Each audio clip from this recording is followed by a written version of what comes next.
Hi, Michael here for another edition of Cup of Talks. I'd like to talk about something that I don't think a lot of sound workers and even musicians think about, and that's texture.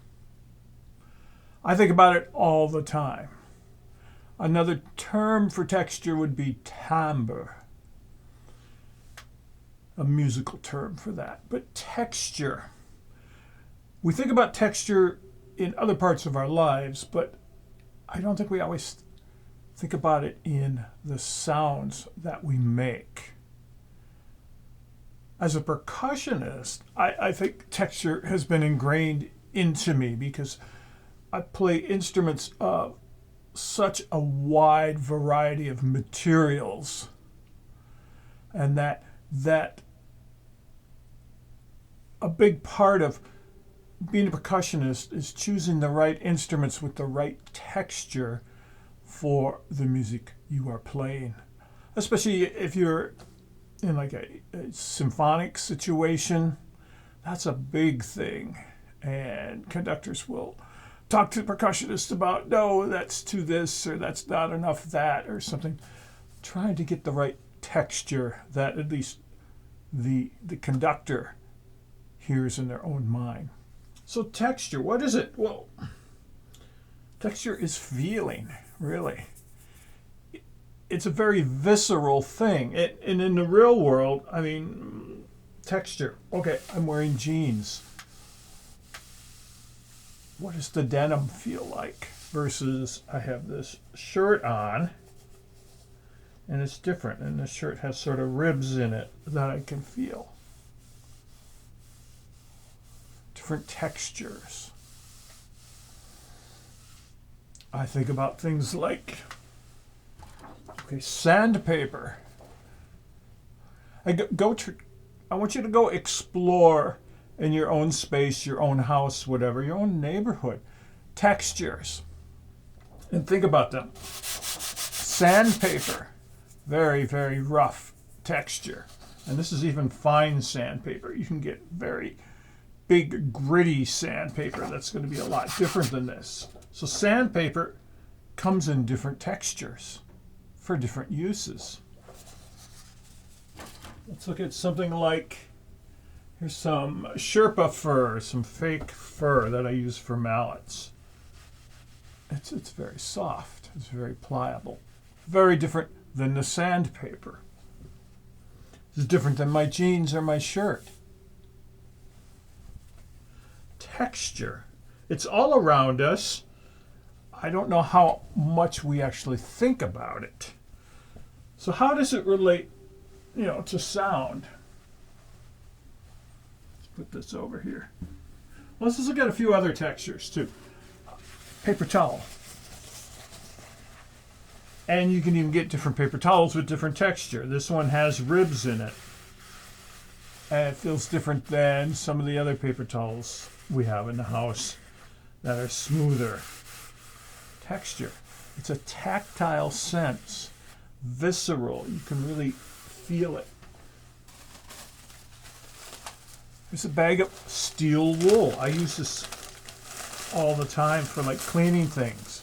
Steel wool. And again, you can get this in various textures. This is a rather fine, I believe. You can get it in much heavier textures depending on what you're doing. I use this on the edge of gongs and that sometimes. If there's a bit of a nick in it, you can use a little bit of steel wool to kind of smooth it out. Steel wool. Paper towel. My clothes. The Sherpa fabric. Sandpaper. I mean, these are all textures that we come across in our everyday life. So look about your house, your furniture, your bedding, all sorts of things. The countertops in your kitchen, a very hard texture, versus the cushions on your chairs, a very soft texture. So texture, we think of it as a feeling thing, a physical feeling, but texture can also relate to sound. You can have hard sounds, soft sounds, brittle sounds. You can have loose sounds, tight sounds. Many of the same descriptive terms we would use in a physical texture, we can use for oral texture, for what we're hearing. So let's look at some of these ideas of texture. Different gongs.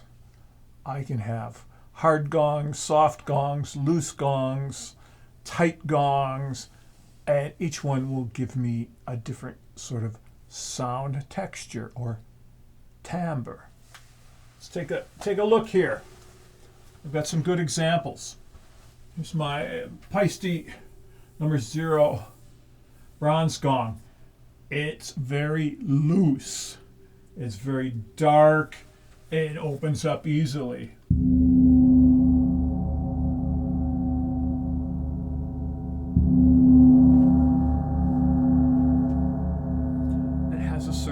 Sound texture. Here's a Targo gong from UFIP. It's very thick and heavy and tight. It has a complete different sound texture or sonic texture than the bronze gong.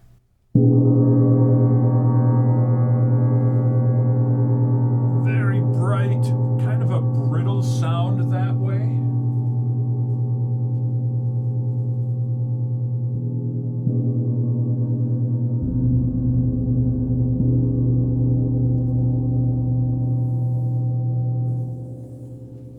Listen to symphonic Paiste. A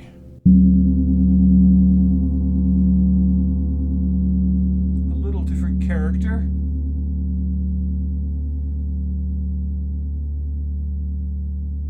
A little different texture to it.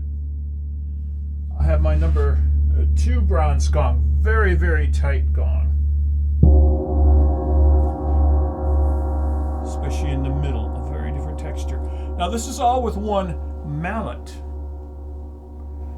When we look at texture, we need to look at different mallets and the actual physical texture of the mallet and how it changes the sounds. So I've got a couple here. Here is a plastic. This is a poly ball on this one. This is a medium rubber ball on this.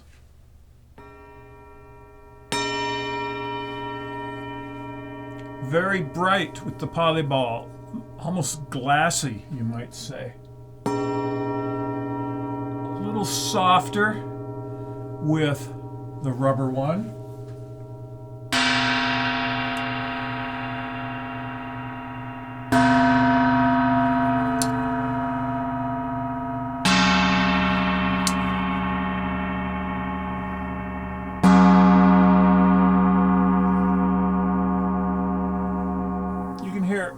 A definite difference between these two. I think of the poly one as being more brittle, bright, pointed in sound. I think of the rubber one being softer, more rounded in sound. We can move on to something like, let's have mallets everywhere here. Here we go. We've got a felt mallet. This is an Orpheus mallet.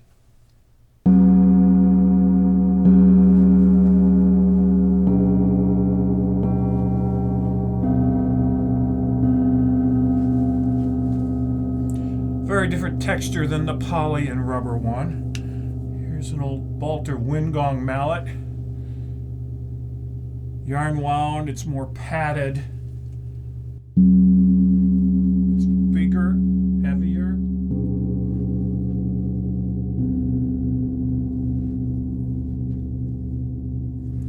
Here's a bass marimba mallet, much bigger, more padding, heavier, more mass.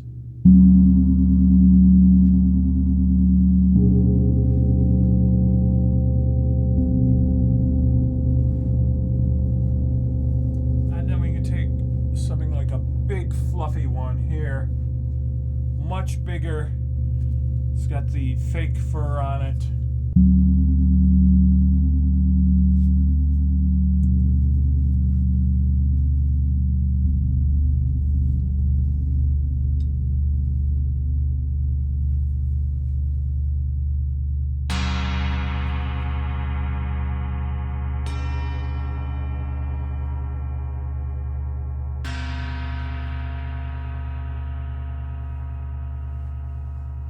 Very different. The poly mallet, very bright, very brittle. With the little felt ball mallet, soft but still with some percussive edge to it. With the big padded mallet, very soft and full. So that's texture. And I don't see a lot of people, I don't think they're paying attention to the texture. I see people live. I've worked with a lot of different musicians live also. And I watch a lot of videos, and I don't always think people are aware of the texture of the sounds they make. They're aware of the pitch maybe and the sustain, but not really the texture. Especially people playing percussive instruments like we do. They tend to just take one mallet and they hit whatever it is and they call it a day. And that, there's my sound, there it is. But you can vary the sound texture so much by changing your mallets, whatever implements you have, or even by how you hit it too, and where you hit it. So that's important to know. These things make you a much better musician if you are aware of them. Let's just look at, where are they here? Some of my favorites are kebab skewers, just little wooden skewers.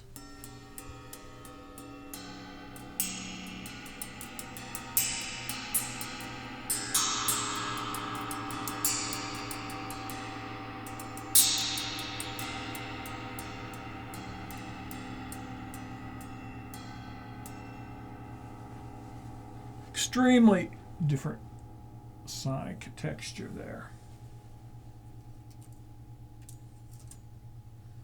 Like I said, I work with a lot of people, especially younger people.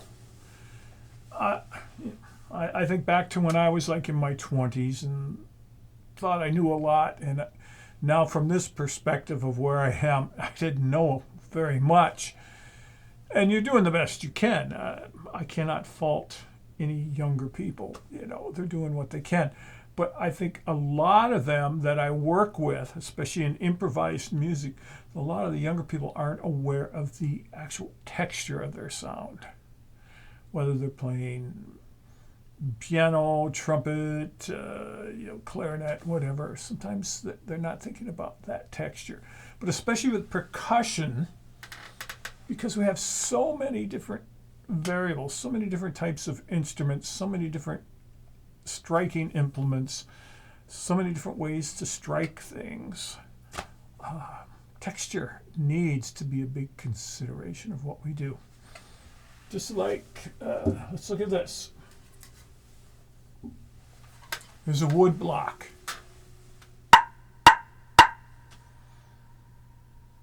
The texture of that is very, very different than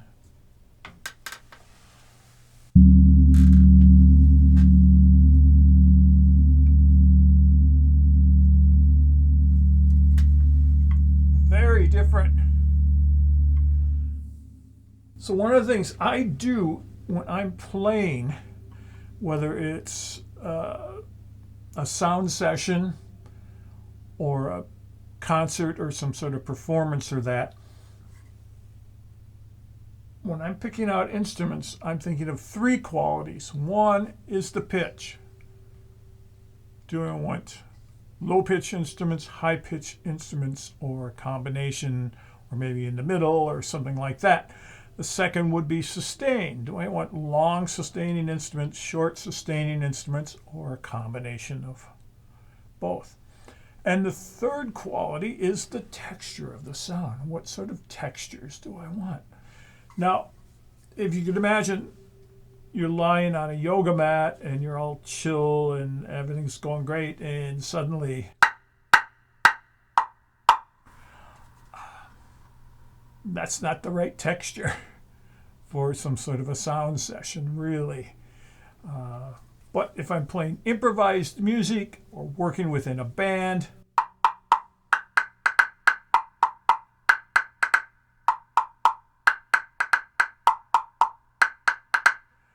that's a perfect sort of texture in that context.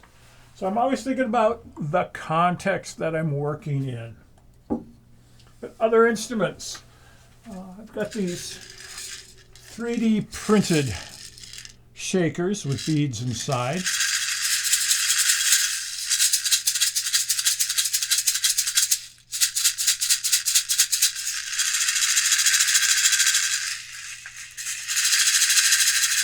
Now they've got a very different sound than this more traditional woven basket type shaker.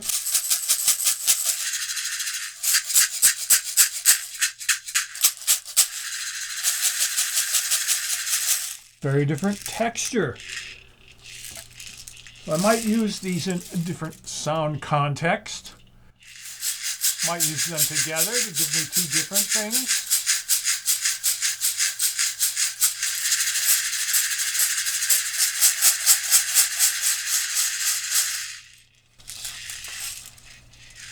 Or let's look at our traditional tourist maraca, wooden maraca.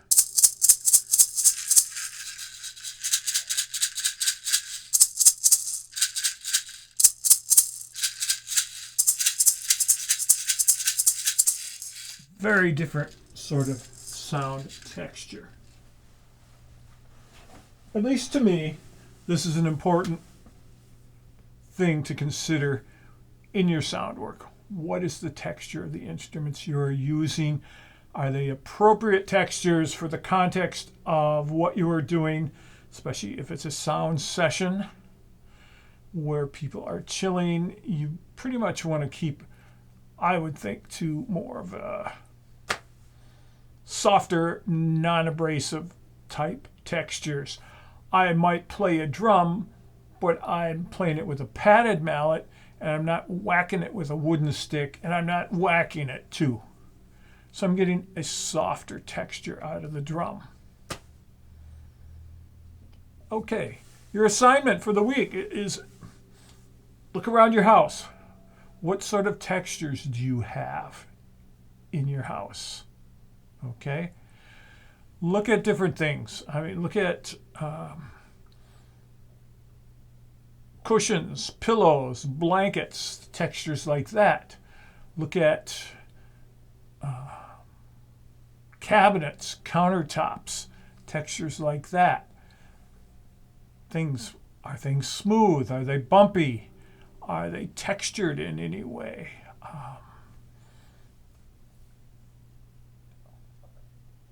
Go around and feel things in your house.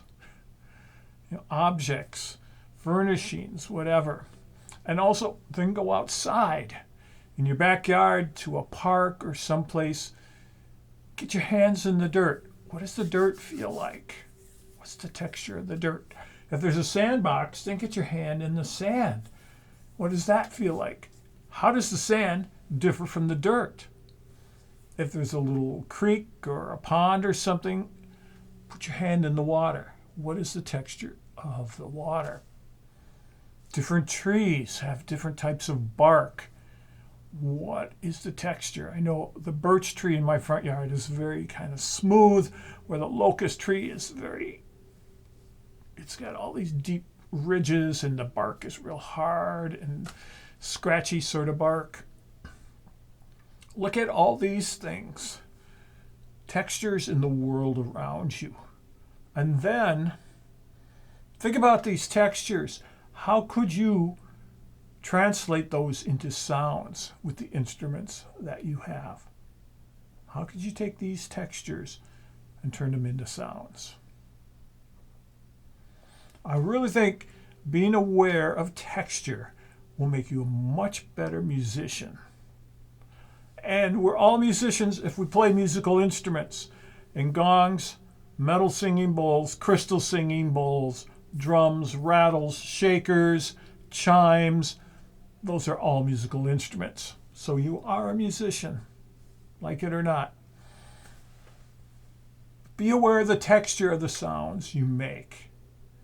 That will make you a much better musician, and it will help you relate to the people out there much more.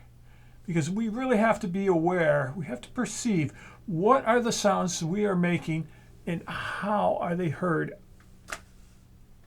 in the people listening to us. How are they hearing the sounds we make? And especially in a sound session, what type of textures are you presenting to the people? Okay, I've gone on long enough. Get out in your world. Explore some textures, then explore some sounds. Thanks for coming to this week's Cup of Talk. I'll see you next time.